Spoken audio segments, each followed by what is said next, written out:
The new Pope has put his name on an alarming socialist-oriented document that fails to grasp the nature of the Islamic challenge to our survival. This, plus coverage of the Kennedy assassination, will be tonight's topic on America's Survival TV on Roku. And now, as always, we go to Cliff Kincaid. Jerry, thanks for that introduction. We want to, in advance, wish our viewers a happy Thanksgiving. We've got a lot to be thankful for. God bless the United States. God bless you and your family. But we have to, in all honesty, bring you some very bad news about what's coming out of the Vatican. Now, those of you who are familiar with my work know that I started several years ago a website called religiousleftexposed.com. That's religiousleftexposed.com, focusing in on the problem of Marxism in the church, not just the Catholic Church, but focusing mainly on the Catholic Church. We're going to talk about that tonight because the Pope has issued a new document. Here are some of the headlines. This is from the Washington Post.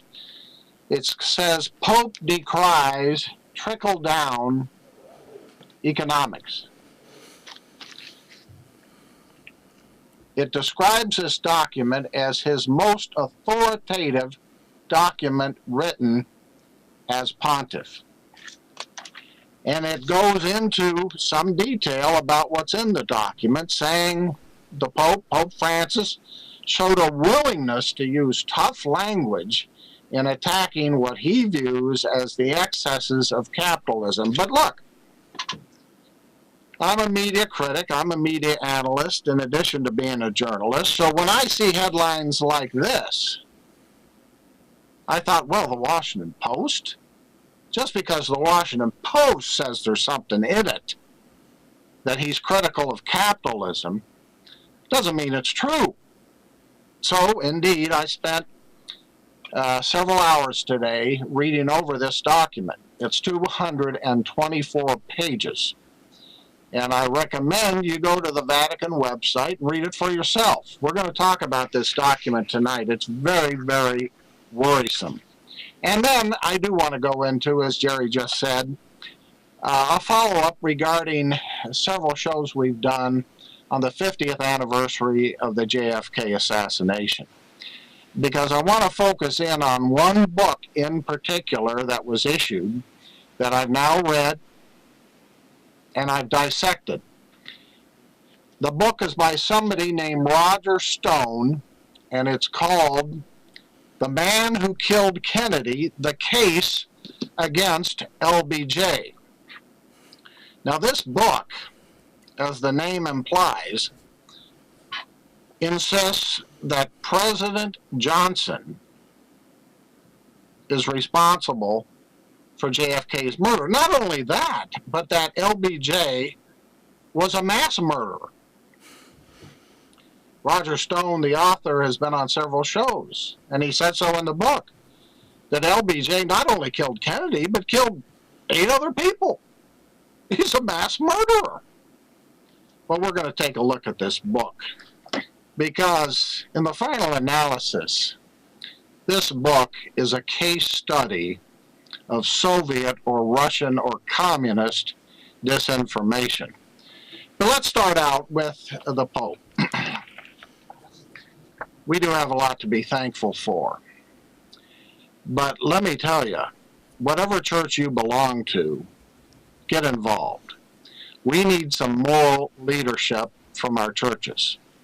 And we're not getting it in the Roman Catholic Church in the Vatican. This is a very, very disappointing 224-page document. I'm going to read you some things from it. It's not only that the Pope has attacked capitalism. Look, depending on how you define the term, capitalism can be objectionable. Is George Soros a capitalist? Well, Some people might say so, but in my mind, he's not. He's not a capitalist in the sense I mean it, as somebody who invests in companies and wants to build up America's industrial capitalistic system. No, George Soros is a financial speculator. He's a money manipulator. That's how he made his billions and billions of dollars. So we can debate what capitalism is, what it means. I don't specifically know what Pope Francis meant, but when he uses the term trickle-down economics, and that's in the document, he is taking a swipe at conservative supporters of the free market system, and that is offensive. But there's more in this document that's offensive. And I don't want to dwell just on his attacks on capitalism. This is a socialist, a Marxist-oriented document. You can read it for yourself. We posted a quick analysis at religiousleftexposed.com. But here's what's also disturbing about this document, and I've got portions of it right here. I want to go to one part of this document in particular where he talks about the role of religion in society. Let me read this to you. And Jerry, I want to get your reaction to this because you and I have talked many times on this show about global Islam. In fact, you've been at several of my conferences talking about the influence of radical Islam and its mouthpiece, the voice of the Muslim Brotherhood, Al Jazeera. Here's what the Pope says. And I'm going to read it directly. This is his document, published off the Vatican website. Quote, "Our relationship with the followers of Islam has taken on great importance since they are now significantly present in many traditionally Christian countries, where they can freely worship and become fully a part of society." And he goes on to talk about how Christians and Muslims supposedly share some of the same elements of the faith of Abraham. Now here's where, and listen for yourself. And by the way, this is section 253 of the document. In order to sustain dialogue with Islam, this is the Pope speaking, suitable training is essential for all involved. Suitable training? Not only so that they can be solidly and joyfully grounded in their own identity, but so that they can also acknowledge the values of others, appreciate the concerns underlying their demands, and shed light on shared beliefs. He goes on, we Christians should embrace with affection and respect Muslim immigrants to our countries in the same way that we hope and ask to be received and respected in countries of Islamic tradition. Now let me read this part again. We Christians should embrace with affection and respect Muslim immigrants to our countries in the same way that we hope and ask to be received and respected in countries of Islamic tradition. And here comes the punchline. I ask and I humbly entreat these countries to grant, he's talking about the Islamic countries, to grant Christians freedom to worship and to practice their faith in light of the freedom which followers of Islam enjoy in Western countries. So we are supposed to humbly request, ask the Islamic authorities in these countries where Islam is the government-protected religion, ask them for the right to practice our faith in their countries. Well, we know how that's working out, don't we? I mean, how is it that just by pleading, by asking, by getting on our knees, they're going to come to respect us and our freedom of religion? Well, let me go on. And I guess this is the part about being trained, whatever that means, faced with disconcerting episodes of violent fundamentalism, our respect for true followers of Islam should lead us to avoid hateful generalizations. For authentic Islam and the proper reading of the Quran are opposed to every form of violence. Now, Jerry, what do you think about that? I've read parts of the Quran, and I've read some parts that seem to actually promote violence. Yet, the Pope seems to be reading a different version.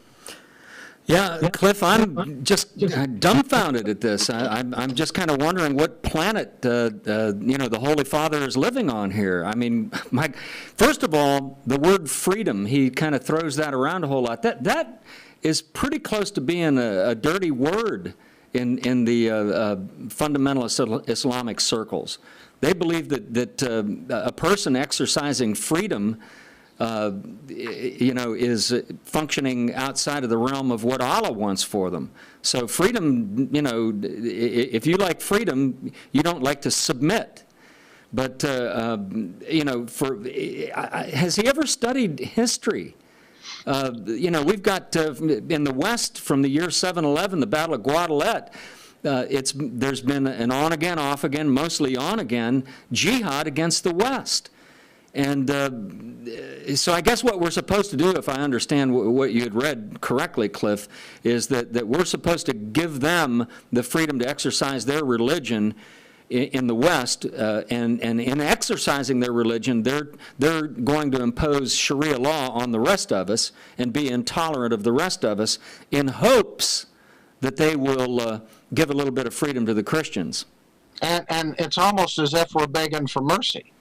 Well, we're going to give you all the freedom you want in our countries to practice your religion and to try to spread it, to try to impose Sharia law, because that's what they're trying to do. But, in fairness, we're going to ask you for some freedom, a little bit of freedom, for us to practice our faith, our religion in Islamic countries. And we already know what the answer is going to be. Now, do we have our phone number working tonight? We do. It is the telephone number. Let me go ahead and announce that. This is a call-in program. The call-in number is 855-487-2123. You can read it right down here. Or 855-4USA-123. 855-4USA-123. It's a toll-free call from anywhere in the U.S. Back to you, Cliff. So,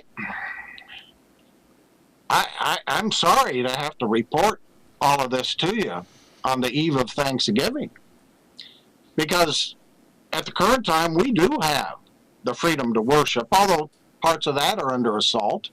We've read this week about the Obamacare lawsuit that's going to the Supreme Court because Obamacare wants to force on religious employers the necessity of paying for forms of birth control or contraception that violate the religious beliefs of those running these businesses. And I'm glad we have the freedom still in this country to file a lawsuit like this. One of these lawsuits comes from the crafts and arts chain Hobby Lobby, going to the U.S. Supreme Court. I don't know how the Supreme Court's going to rule. At least we've got the freedom to exercise on our own behalf still here in the United States. And we should give people of different religions the freedom to practice their religion inside the United States. But what about reciprocity? What does the Pope say about this in this 224-page document? That we should, let me read these words again.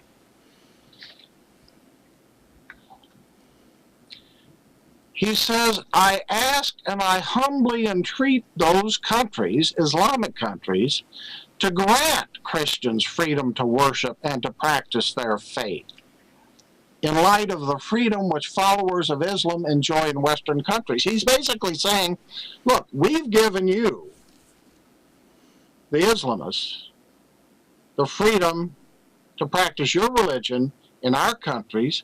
Please give us some freedom to practice ours in your country. I mean, you know, I believe in the power of prayer, Jerry, but I mean, isn't the reality of what we're up against enough to suggest that rather than give us that freedom, they're not only going to keep us out, but they want to take over our countries too? Cliff, here's a question that, getting back to that, basically what the Pope is saying is, you guys practice your religion in the West here, and we're going to ask permission if we can, if you'll loosen the constraints on Christians in your countries.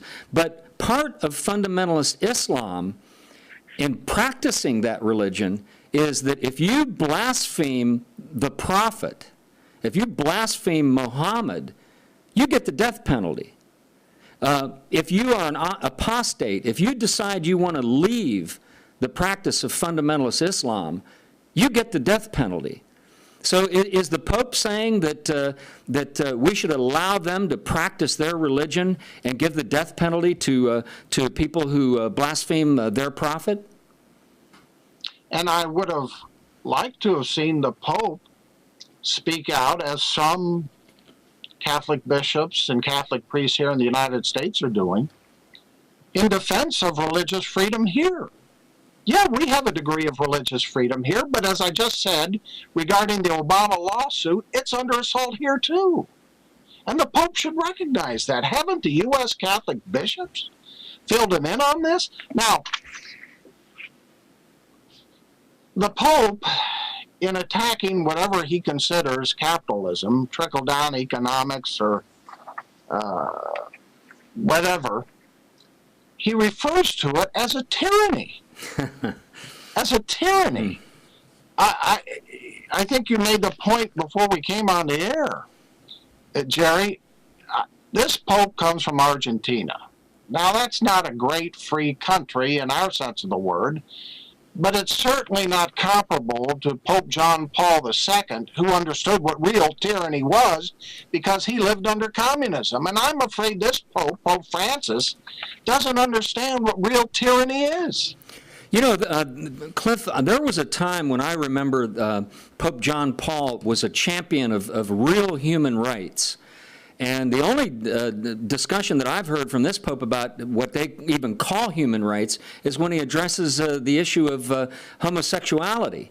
But the fact of the matter is that the totalitarian system that is in place in the world where people are oppressed under fundamentalist Islam, you know, he ought to be calling them out and telling them that they need to allow people, you know, to worship in their own country, but you have to be a little bit more firm with them. When you know, when you say pretty please and all that, they look at that and say, this guy's soft. Oh, and why isn't he taking on the Chinese communists, who have absolutely prohibited the real free exercise of religious liberty, and instead only tolerate the officially recognized Catholic Church, which is not truly Catholic, even from the point of view of the Pope? So, ladies and gentlemen, I'm not here to beat up on the Pope. That's not my job. But I can read this document. I can see what he's saying. And I can tell you right now that this is a very, very disappointing document. And it makes me wonder about the future of the Roman Catholic Church in this world and what they're heading towards. Now, those familiar with my website, religiousleftexposed.com, should go to that website and see the reports we've published over the years about Marxism inside the Roman Catholic Church, including the U.S. branch of the Roman Catholic Church. There is a Marxism problem here. And we've got lengthy reports and documents that go into that. And please, take some time. And even if you're not a Catholic, take some time, because the Roman Catholic Church is the biggest denomination in the United States. But I've got videos up on that website. Click on the first document on the left side of the homepage, religiousleftexposed.com, and you will see videos I produced myself. I took myself demonstrating where the Roman Catholic Church is headed. And this is based on statements by one of their leading lights, Father J. Brian Hare, who used to be with the U.S. Catholic Conference, in terms of world government. And there are parts of this document from Pope Francis that suggest that too. He refers to, let me get the exact, now he's got a little bit more camouflaged and flowery language in these terms. He says, if we really want to achieve a healthy world economy, what is needed at this juncture of history is a more efficient way of interacting, which, with due regard for the sovereignty of each nation, ensures the economic well-being of all countries. Now, granted, he does have a throwaway line about national sovereignty, but he's still, this is still consistent with documents we've seen coming out of the Roman Catholic Church for over 10 years, actually longer than that, decades, that suggest their endorsement of what we might euphemistically call a new world order, a new world economic order. That's what they're talking about here, and that's very, very worrisome. And I don't know what's going on with this Pope, Jerry. You referred to homosexuality. He said some statements earlier that were controversial, in which he basically said, well, I'm not going to judge. I'm not going to judge their lifestyle. We're open to everybody. He even suggested, well, atheists could go to heaven. And now this? This is troubling. And you know, Cliff, it's not just a problem within the Catholic Church. The liberation theology of Reverend Wright's church is basically Marxist put into a Christian wrapper. Or Marxism, it really is, because I think the communists figured out a long time ago that it was probably not the best sales approach to take people that were believers and then try to pitch them on atheism. So they decided that they would incorporate Marxist principles within somebody's theology, and hence we got liberation theology. But they call it liberation. And they talk about, you know, the social justice, but it seems to me the only countries that communism seems to have ever worked in were countries where the populace were disarmed and they were functioning at the end of a gun barrel. Well, let's don't forget, too, that Barack Obama, before he went to Reverend Wright's church in Chicago, started out as a community organizer with financial backing from the Catholic Church. The original program or project that taught him his community organizing skills came out of a Saul Alinsky project backed up by the Catholic Church. Now, ladies and gentlemen, if you want to get in on this, if you want to condemn what I'm saying or question me or anything Jerry says, give us a call. Our phone number, 855-487-2123. Pick up a phone, call right in. Tell us what you think. 855-487-2123. We'll continue to talk about this. But I did want to, in retrospect, now that we're past the official 50th anniversary day of John F. Kennedy's assassination, sort of wrap up some of my thoughts about the coverage of that horrible day 50 years ago. And what's so frustrating about this whole thing, and I'm speaking here as a journalist and a media critic, is that 50 years later, our media are still buying into all these nonsense theories that the communist Lee Harvey Oswald didn't do it, that it was the CIA that killed Kennedy, or the mafia, or Texas oil men, or, this is a big one, LBJ himself, who became president after Kennedy's murder. And I took a look this week, and I just finished a column. It's up on our website, usasurvival.org. This is the book. I don't recommend you buy it. Take a look at what I wrote about it. It's by some guy named Roger Stone. You can see the title for yourself. The Man Who Killed Kennedy, The Case Against LBJ. Now, think about the title of that book. Because, you know, one of the big issues in the media in Washington, D.C. is civility. And whether some of the commentators, some of the hosts of some of these shows, especially on cable, are going too far. You probably heard Alec Baldwin just lost his show on MSNBC because he had said something to the paparazzi outside his New York City apartment, and he disparaged homosexuals. He made some derogatory comments about them, and they were offensive. And so he's lost his show. But he, in losing his show, said, what about Martin Bashir, who's also an MSNBC host, and said some really gross, nasty, mean, and sick things about Sarah Palin. And yet Bashir still has his show. This is what's being talked about in the Washington, D.C. media, that how can we get back to civility? How can we talk nice? How can we seriously and honestly discuss issues without getting so gross, without making this personal attack? Well, look at this book. Talk about a personal attack. Think about this. This is a book.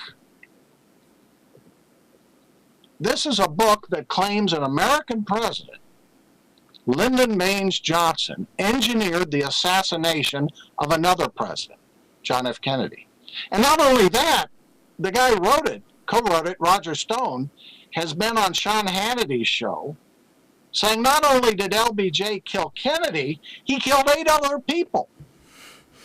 So we had a president, Lyndon Johnson, who was a mass murderer. Now, does that sound reasonable or civil? Now, you might say, well, where's the proof? That's the question I ask. There is no proof.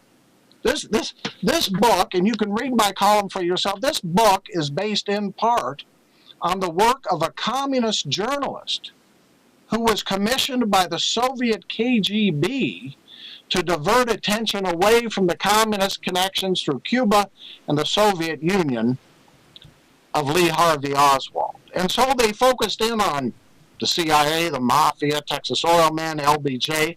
Roger Stone, the author of this book, continues this kind of campaign 50 years later, accusing an American president of mass murder.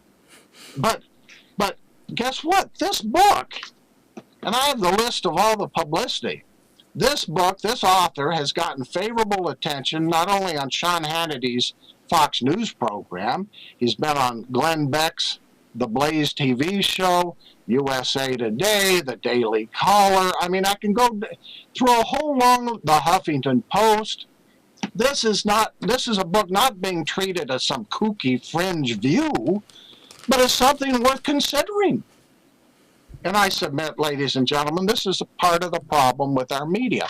My column on this controversy is headlined in part, The Collapse of Journalistic Standards in the U.S. Media. That we would seriously consider something like that. Now, it'd be one thing if there was any evidence, if there was any proof. There's none. We know 50 years after the fact, all the evidence is in. Lee Harvey Oswald was a committed communist with connections to the Soviet Union and Cuba. And yet, we're still seeing books like this appear. Why? Money. He's trying to make a buck, I guess, by getting suckers like you to think, well, yeah, maybe LBJ really did kill Kennedy. I mean, it's driving me nuts, Jerry. Cliff, who is the publisher of that book? Well, that's an interesting, it's a new publisher I hadn't heard much about, called Skyhorse Publishing. And you know, I started taking a look. I went, what the heck is Skyhorse Publishing? And, well, they've got a number of books out there. Here's one of them. This is out of their catalog. Can you read that one, Stories of Lesbian Love and Erotica. This is one of the other books published by Skyhorse Publishing. Does that sound very reputable? I mean, inquiring minds want to know. Some do, if you're of that proclivity. Anyway, look, this this is what's wrong with journalism today. And I've read this Roger Stone book. It's based in part, as I say, on the work of a communist, Joachim Josten, a German member of the Communist Party, commissioned by the KGB to divert attention away from Lee Harvey Oswald's connection to Cuba and the Soviet Union. And people are still buying this stuff 50 years after the fact. And that's why one of the reasons we're doing this show, Jerry, and I'm so indebted to you, is that we, through this show, can get out accurate and truthful information, not only about this book, but about what the Pope said. Again, I'm not saying, and certainly don't take anything that you read in your local paper, like I quoted here from the Washington Post about what the Pope Francis supposedly said. Read the documents for yourself. You've got to become, in this day and age, your own citizen journalist. We are an avenue for you. We are your vehicle. You can call into our show. You can talk to us. You can email me. You can talk to Jerry. You can talk to me. One of the reasons we're doing this Roku TV show every week, Wednesday at 9 o'clock Eastern Time, is so we can get out this alternative source of real news and information. We're going to take on people like Roger Stone. Yeah, we're going to take on the Pope. When, of course, as you know, most people in the media are going to recoil. Oh, my gosh, we can't do that. We will. And that's why this show is so important, Jerry. Yeah, Cliff, and again, I want to remind everyone, I know a lot of folks are out today, the evening on Thanksgiving Eve, but if you'd like to, we still have a little bit of time left in the program. You can give us a call at 855-487-2123 or 855-4USA-123 to make a comment or ask a question, either way. Cliff, without getting into too much great detail, I this weekend had the opportunity to go to the Miami Book Fair, and I've done some video down there over the last 4 years, and I had I guess an awakening that I'd like to kind of pass on to the viewers, and that is. And I want to talk about an incident. This particular incident had a lot to do with a pretty big name person in the media who wanted us to kill an interview because he didn't like the way he did the interview. And after going down there for 4 years to a publishing extravaganza, these people that claim to be so open to new ideas. I believe out of 300 authors, Cliff, there were 3 that they could name that were conservatives. And one out of the 3 didn't show, and the other one was a guy who really isn't conservative, and I don't know about the other one. But you know, this stranglehold that the radical left has on the flow of information in this country has started a long time ago, you know, I think with the movies and with the entertainment industry. And sadly, it actually has worked its way through TV news and through the newspapers. Of course, the newspapers are pretty much dead trees now for the most part, but TV news became a profit center.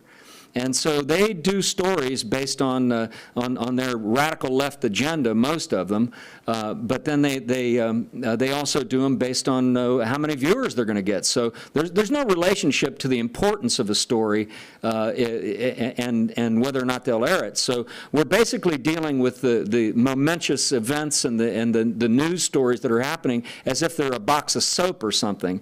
Yeah. And that mentality, that entertainment mentality, has moved its way into, a long time ago, I'm just discovering it, into the publishing industry. And it's, you know, I'm telling you, it's like a cult when you are around these people. And what got me this weekend was that we did an interview with a big-name TV news person. He didn't like the way the interview turned out, and he wanted it killed. He wanted to kill the interview. And I'm not going to name who it was, but I sure could. But these are the same phonies, Cliff, they get up on their high horse and they talk about the book burners that are fundamentalist Christians and the whole thing. And then and one of them, they do a little interview where they maybe say the wrong word the one way or whatever. They feel it didn't make them look good, and they're telling you essentially what they're saying to you. The people that put these things on is it's never said, but it's implied. And that is, listen, we got to make this guy look good, and if we don't, I don't have to go out and get you the good deals, the access to the authors, the interviews, okay? And it's never said. It's always implied because it's being handled the way they handle entertainment. Like, I'll give you, if I'm an agent and I have 15 people that I represent, and one of my guys has been messing up, they'll pick up the phone and call a publisher and say, listen, I'd like you to go easy on so-and-so. If you print this, then I'm not going to give you interviews with all these other people. So that's what's happening in publishing. And I don't know, and as you said, Cliff, that is why this type of a medium that cuts through the gatekeepers is so important to the survival of this country and to the survival of freedom, because there are gatekeepers. If the public knew what kind of jerks and phonies these people are that are on the left, and what a cult it really is. I mean, these people, they all look out for one another, and it's all go along with the program. And they've got academia in their back pocket. They've got publishing in their back pocket. They've got TV news in their back pocket. And this is the one area that they're not quite capable of controlling. And this is so new, and that's why it's so important. But anyway, Cliff, I had to get that off of my chest. It was I agree with you. I'm so excited about Roku. Bypassing cable, bypassing satellite, bypassing the major media. And that's why, ladies and gentlemen watching this show, we need your support. If you go to my website, usasurvival.org, up in the left, it'll tell you how to donate. We have the PayPal device. Very easy to use. I guarantee you the NSA is not going to get your personal information. We need your support in order to make this a success. We're going to bring you information that you can't get anywhere else because we're independent. I don't know anything to Fox. I don't know anything to MSNBC. I'm not going to grovel to this guy Roger Stone to try to get him on our show when I've read his book and realize what a piece of nonsense it is. We're going to expose these people. We're going to expose them, and we're going to provide you the truth. Jerry has decades of experience in broadcasting. I have decades of experience as a journalist and a media analyst, and we've brought these talents together through Roku, coming right into your homes to provide you this information. Again, other than the cost of a Roku device and a TV and your internet connection, you're paying nothing. And that's the way we'd like it. That's what's so great about this system. But my group, America's Survival, cannot exist without your support. And we hope you watch this show. We hope you support our efforts, because we are going to make this into a long-term endeavor. I just want to conclude, because I know a lot of people are anxious to get going for Thanksgiving. We should thank the Lord our God for this opportunity. And I'm not coming on this show tonight to bash the Pope, and I hope I haven't offended anybody. Look, let me tell you personally, I'm a Catholic. I don't like to do this. I don't like to come on my show and criticize the Pope. I'm a Catholic. But there are problems within the Catholic Church, and it's not just that denomination. All the Christian churches are under assault. Jerry mentioned Reverend Jeremiah Wright's church in Chicago that Barack Obama and his family attended for 20 years. This is all across the country. Catholic and non-Catholic alike, you're facing this problem. Yes, the Roman Catholic Church claims an exclusive, shall I say, exclusive jurisdiction as the church that Jesus Christ himself founded. Now, you can disagree with that, you can argue with that, but that doesn't mean, even if you accept that, that the Pope is beyond criticism. He's not. And we have a right, as religious believers, or even if you don't believe, to pick apart this 224-page document. Because this church is important. Because they do claim 1.2 billion followers across the United States and the world.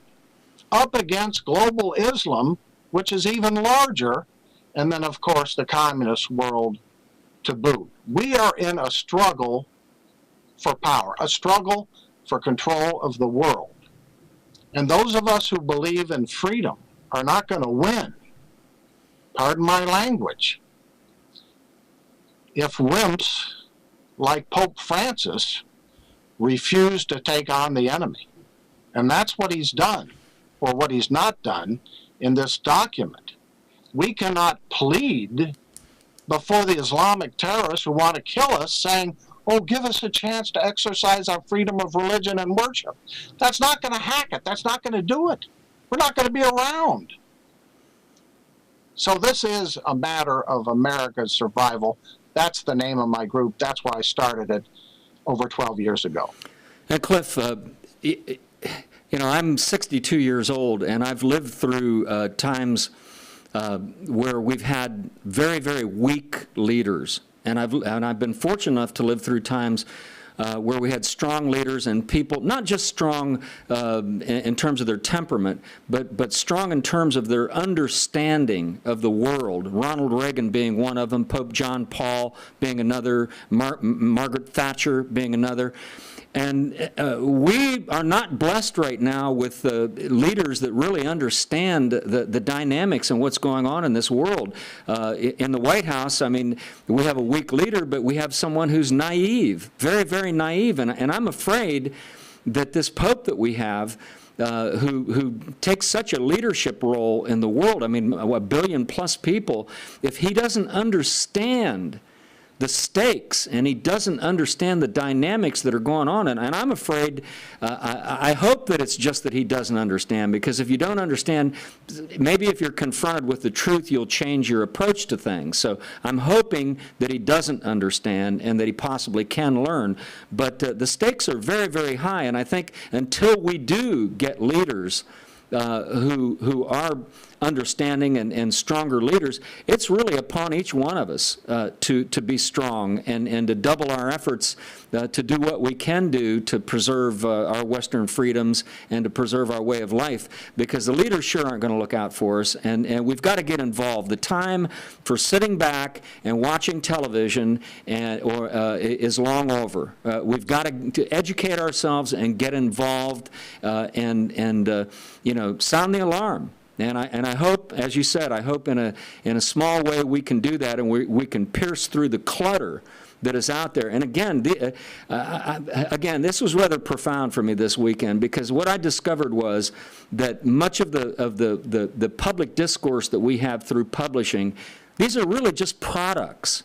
These are products with a radical, for the most part, at least the ones that I saw down there, with a radical left leaning, not liberals. I can handle liberals. Yeah. These people are out there. Just to give you an example, three years ago, Todd Gitlin was one of them that we interviewed, who was co-founder of the SDS. Yeah. Last year, Tom Hayden was there. I don't think we had a chance. Now, there's another one. And then this year, Bill Ayers. And they were all kissy-face with the people that are organizing the thing. Debbie Wasserman Schultz was there. And I'm telling you, when you meet these people and you understand that in the publishing world and in the world of the media and in academia, they're in charge. Their message is getting out, and now what are they doing?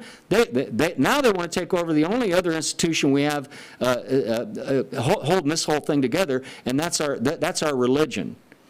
And this is why, Jerry, I came back to the JFK thing again. And I've spent a lot of time dissecting this terrible book blaming LBJ for Kennedy's murder. But I want to reiterate something about John F. Kennedy. He was a leader. Now, the media don't tell you the truth. I did a column this week, and it's up on my website, usasurvival.org, about the speech that Kennedy was going to deliver in Dallas the day he was shot and killed. It's an incredible speech. Somebody commented on the speech that it's a speech that Ronald Reagan could have delivered. It was so tough in its anti-communism and pro-freedom message. Go to my website and read this speech that Kennedy was prepared to give. Yeah, Kennedy was a liberal, but he was an anti-communist liberal. He and his brother both, Robert F. Kennedy, hated the communists. They tried to overthrow Fidel Castro. This is why Castro wanted to get them. They stood up to the Soviet Union over the Cuban Missile Crisis. Kennedy, John F. Kennedy, was an anti-communist. He was a leader. Read that speech he was supposed to give on November 22nd, 1963, the day he was shot and killed. As I say, it's something that Reagan could have delivered and maybe did when he became president, because it was all devoted to building up U.S. military strength, including our conventional and nuclear forces here and abroad. And he goes into detail about the need to confront the communists. He refers to their assassins. He refers to the communist insurgents, a clear reference to Castro, and the communists then trying to take over Southeast Asia. This is the kind of leadership John F. Kennedy did provide, and why he was a communist target, and they got him. And we have to keep that in mind. We have to understand the significance of these historical events. I've said it many times in my columns that the American people, even though it's 50 years later, still do not grasp the essential fact that an American president was murdered, not by LBJ, but by a communist conspiracy based in Moscow and Havana. Why can't we come to grips with that? Are we too afraid to understand the implications, the ramifications of what that means? What it means is, in the same way the communists tried to kill Pope John Paul II. The communists killed Kennedy.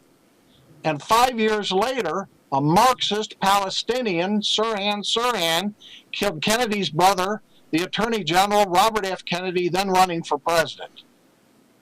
A guy, Sirhan, who surfaced in one of the Weather Underground manifestos as a, quote, political prisoner in the United States.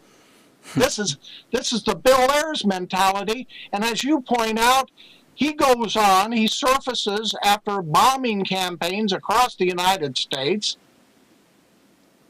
becomes a professor at the University of Illinois, and now shows up at this book fair down there in Florida as some published, eminent author? What has happened to our country that this could turn out this way? It is amazing, Cliff. And again, you talk about disinformation. Some of the disinformation that's worked its way into, for example, the Tea Party type groups that I've actually heard people say that 9/11 was an inside job. I've heard Tea Partiers say that. But probably, I think my favorite lie of them all is that our efforts, like our drones, I just heard this said the other day, that our drones are creating more terrorists than they kill. You know, like now, in other words, no one understands 1,400 years or 1,300 years of jihad that is fundamental to radical Islam. Okay, before there ever were drones, there were terrorists. I'd like them to explain that, but we've got to wake up and we've got to pick up the slack for the weak leaders that we have, and not just weak leaders, but I think leaders, particularly in the case of some of them in Washington, D.C., that are Marxists, that absolutely don't want this way of life. And again, I know we only have a couple of minutes left, but what really floors me about this whole thing is that the Marxists keep on selling this liberation. But everywhere where there's Marxism, people are living under it out of the fear of looking down a gun barrel. If it's so liberating, why do the authorities have to have guns to keep these people in line? They have less freedom. It's the big lie. And we better start appreciating this country. And I'll tell you what, Cliff, if we want to be thankful for something, we need to be thankful above and beyond all things for the country that was handed to us. I don't know if this generation is doing enough to preserve it. I really don't. I pray and I hope that they're waking up. But the way things are going right now, it seems as though it may be turning in the right direction, but maybe for all the wrong reasons. But we just don't have the love of freedom and the appreciation and the understanding of it. And again, a lot of that is the media control. By the way, I did read an interesting article today that in one of the cable magazines, and we've talked about this in the past, Cliff, but they say that the bundling capabilities of the cable operators are already beginning to unravel. So, well, that's great news. Yeah. And look, I think in that sense, we do have some positive news, and that is this TV show and the fact that we can still pursue the truth. We still have enough freedom left in this country to be able to do a show like this. And what the other side has, yeah, they have aggressive tactics, they have guns, but the bottom line for them economically, and this is one thing that I guess the Pope doesn't understand, economically, socialism doesn't work. It just doesn't work. I mean, didn't we see that with the old Soviet Union? Aren't we seeing it unfold before our very eyes with Obamacare? The federal government can't run the healthcare system. It's not going to work. Maybe it's deliberately designed to fail. Look at in Venezuela.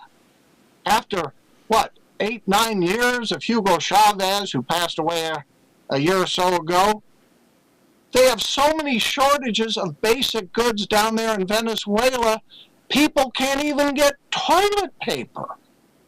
Toilet paper. I mean, what's it going to take? Well, look, if you're a Catholic, go to church on Sunday, read this document, tell your priest how disappointed you are.